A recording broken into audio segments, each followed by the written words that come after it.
cool stuff. Breaking Captain America, Brave New World, Red Hulk. Let's see what everything always has to say about this and check this out.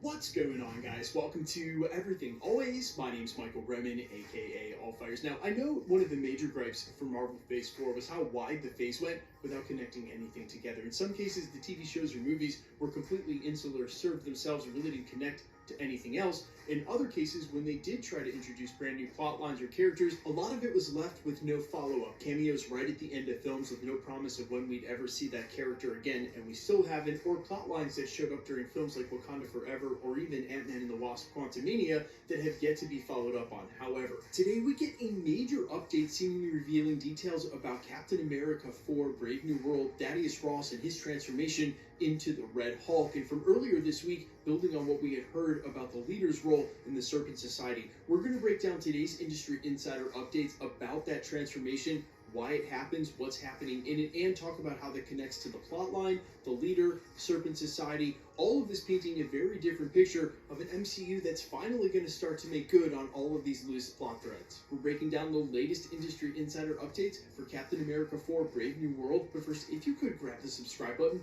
We do daily Marvel content at the channel, and that's all we do. Everything from official Easter egg breakdowns, trailers, and reviews to the occasional industry insider report and everything in between. So if that sort of thing's for you, hit the subscribe button, leave a comment down below. That will automatically enter you to win our ongoing PS5 giveaway. The next one is right around the corner to coincide with Loki. Again, all you gotta do, be a sub, leave a comment on this video if you want, stick around to the end of the video, we get into all the giveaway stuff again there. Okay, so I am going to issue the lightest of spoiler warning here. If you want to go into the unknown not known, and somehow you've made it this far without knowing what actually happens to Thunderbolt Ross or why Harrison Ford would have signed up for this role in the first place and this late in the game. So again, this would be your chance to back out, but it's pretty much confirmed by one of the set photos we saw where Harrison Ford was wearing enormous shorts that the whole reason he signed up for this role was to mocap and eventually turn into the Red Hulk. Today we get a huge industry insider update. This coming from the Twitter scoopster Can We Get Some Toast? And while we tell you guys to keep this in rumor mill territory or take it with a grain of salt, keep in mind these industry insiders have quite the track record, so these are treated with a lot more reverence. Today Can We Get Some Toast tweeted out the not so subtle photo of a clinical heart attack and how it happens with the hashtag Captain America Brave New World. So clearly here the implication is that Thaddeus Ross, Thunderbolt Ross, is going to be president of the United States as alluded to at the end of Secret Invasion.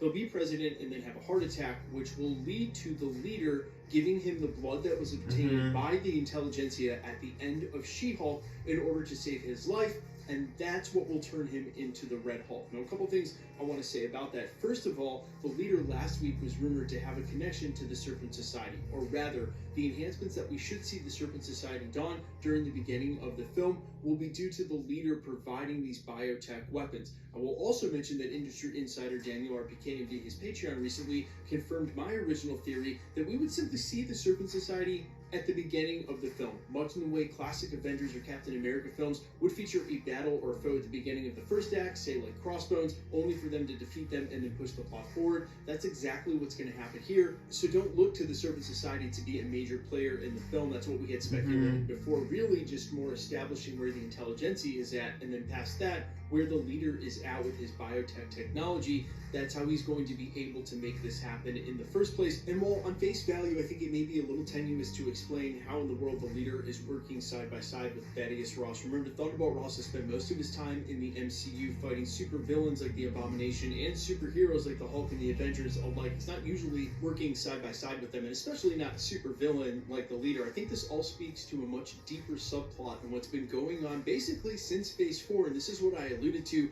during the prologue about them really starting to tie up a bunch of loose threads in all at once. If you think about it, what we see in Captain America 4 Brave New World might actually tie into at least 5 or 6 projects from the beginning of the multiverse saga. What we saw with Sword and their control over Vision during WandaVision, what we saw with Vale and USA Agent at the end of Falcon in the Winter Soldier, that'll be continued through to the Thunderbolts, what we saw during Wakanda Forever, which wasn't fully explained but seemed like a governmental search under the ocean to obtain vibranium, what we then saw in the most recent Secret Invasion, and while the question mark sort of remains open on what the government's ultimate plan or plans was with harvesting all of that DNA. We saw what Graphic was able to do with it, and of course, while that may have been destroyed at the end of the series, if the digital plans, if the technology was on Earth once, you know it can be replicated and made again, which all ties into our fifth connection from early in the multiverse saga and what happened with Tiamat at the end of the Eternals, heavily rumored to be now the island of Genosha, but regardless, a major point of contention for the US in conflict, as it's said to house a ton of vibranium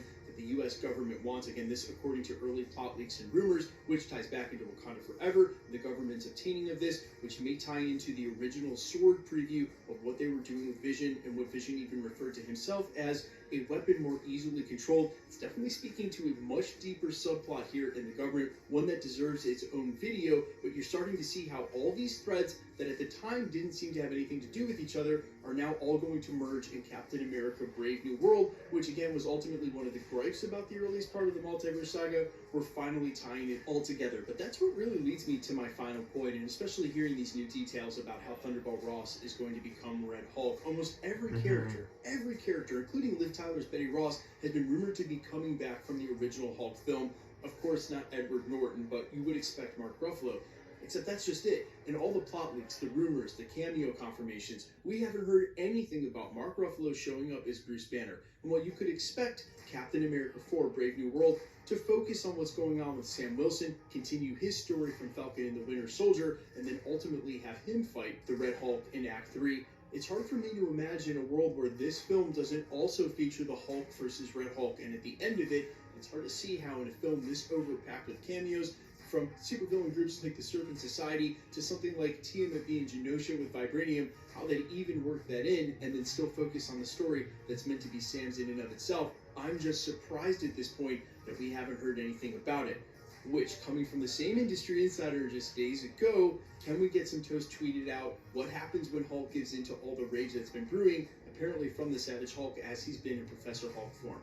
And I wonder if that isn't just a little revealing that these tweets and updates about what's going on in Brave New World came just days apart. Maybe he didn't intend them to be seen that way, but it is information coming out at the same time, and so I will wait with bated breath, pun totally intended, my fingers crossed that Bruce Banner will also show up in this film, or that eventually, when he does show up, we're getting back to that Savage form. But you guys let me know all your thoughts down below, how hyped you are for this film, what you want to see out of it, and how do you think this is going to go, Red Hulk versus how many Avengers? We know it's not just going to be Sam, especially if he doesn't take the Super Soldier Serum.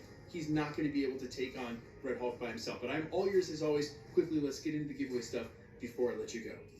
Okay, so first up, a lot of you have been asking about the watch parties for Loki. Of course, we will start those up again, and then when they release What If around December, but in a month or so, when Loki starts coming out, fingers crossed they follow what they did with Ahsoka and start putting it out at 9 p.m. That would be beautiful. But regardless, if you guys are up, want to come back for the watch parties, we'll be doing it. That's when the next PlayStation 5 will be given out for the finale there. We'll then give away one for the Marvels and one for the finale of What If at the end of December. All the same rules will always apply because we'll be doing a comic book giveaway all the way through October during Loki as well. Again, same rules. All you got to do, be a subscriber, so hit the sub button, then leave a comment down in this video because it's truly random. The more videos you comment on, the better chance you have of winning. All winners will always be announced at the end of videos during this segment when there is a winner, live with my voice in the comment that one shown on screen. So please be safe, be vigilant on my platform and the others. We haven't seen the scammers in a while, but please remember never to give out your information on a third-party app, and please be safe any platform that you're on. Anybody can claim that they're a content creator and you've won a prize, and I assure you no YouTuber is ever going to ask you for shipping if you actually win a prize from them. My name's Michael Roman. You can find me in a couple of places, Instagram and Twitter at @I'mFires. You can also find me on Spotify, YouTube, Amazon, Apple, iTunes, under the name All Fires. And while I sincerely appreciate you checking my music out, a lot of you already have and have been super supportive. I cannot thank you enough. Thanks for checking that out. Thanks for checking this channel out. Stick around. We'll be posting again real soon. Subscribe, like this video. Have a great day and see you guys bye. Great night and see you guys bye.